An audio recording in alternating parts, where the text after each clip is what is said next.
അപ്പൊ ഭക്തി എന്ന് പറഞ്ഞാൽ എന്താണ്? നാമജപം ചെയ്ത് ചെയ്ത് ചെയ്ത് ഉള്ളിലുള്ള ചിന്തകൾ മാറ്റിമറയ്ക്കുന്ന സംസ്കാരത്തിന്റെ പ്രവൃത്തിയുടെ സാധനയുടെ പേരാണ് ഭക്തി എന്ന്. അപ്പൊ ഭക്തി എന്ന് പറയുന്നത് വെറുതെ തൊഴുതു പോകുന്നതിൽ ഒതുങ്ങുന്നതല്ല.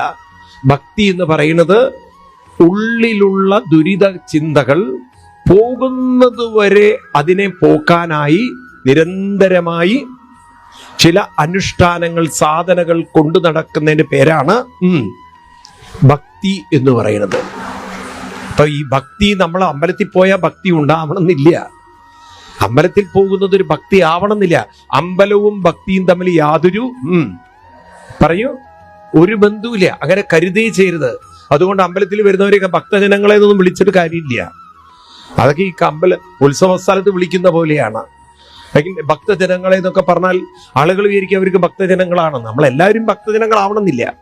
ഈ ഭക്തി എന്ന് പറയുന്നത് നാമജപം കൊണ്ട് ഉള്ളിലുള്ള ദുരിതങ്ങളെ മാറ്റിയെടുക്കാൻ കഴിയുന്ന ആ ഒരു സാധനയുടെ പേരാണ്.